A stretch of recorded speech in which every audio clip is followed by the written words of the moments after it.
Excuse me.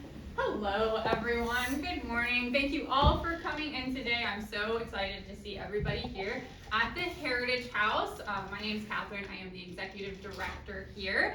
We are a local nonprofit that's all about local history. So we use the past to better understand the present and then to build a better future. So we do educational programs for youth and adults. We do outreach. We do a lot of historical research. You would be amazed at the sort of stories that originated here in Lake Oswego. We have an archives of over 25,000 items that we always dig into and learn more about. We also put together exhibits like what's currently in our museum and go out to the community and put pieces of those exhibits outside of the museum as well. So we do a lot of stuff all about getting people excited about history. So a great example of that is last year we worked with the public library. They have the second largest historical collection in town. Their historical collection was kind of in a cleaning closet. They didn't have the personnel to like really take care of it and organize it and get it usable for researchers and students and just the community. So we got our plucky volunteers together and we basically attacked this closet and completely reorganized it, cataloged it, properly preserved everything with it so that it can be a usable resource for everybody. Now during that process, we also found some really, really fun things. We found a collection of voter registration cards from 1913. Does anyone know why that year might be important for voter registration cards? Any guesses?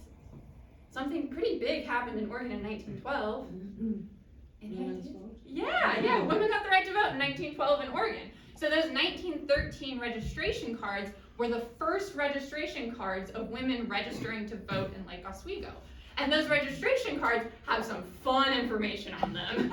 They have name, where these people live, the party affiliations that they're registering for, which in 1912 were very different from today. But it also has height and weight and eye color and things that you probably wouldn't want on your registration card today.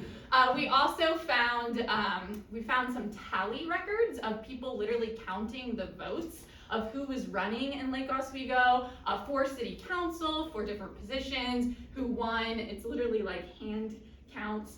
We found a really great registration card where it's clearly written a man is registering to vote, and they crossed out his and wrote in her.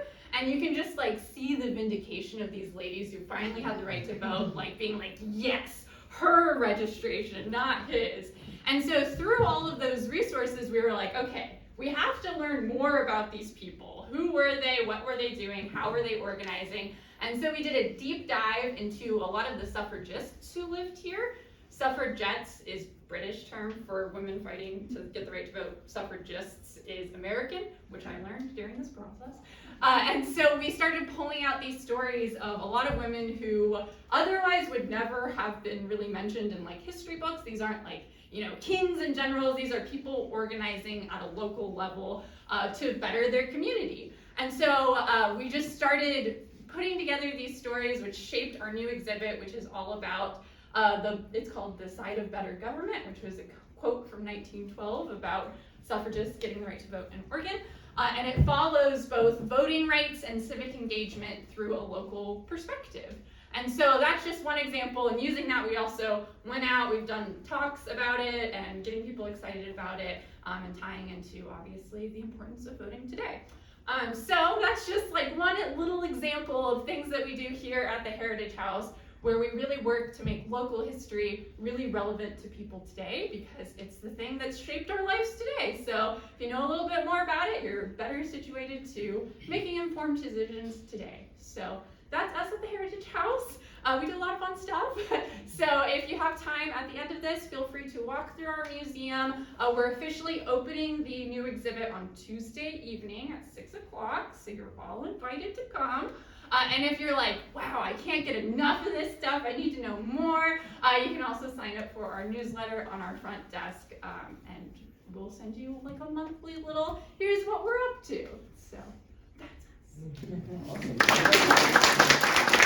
us.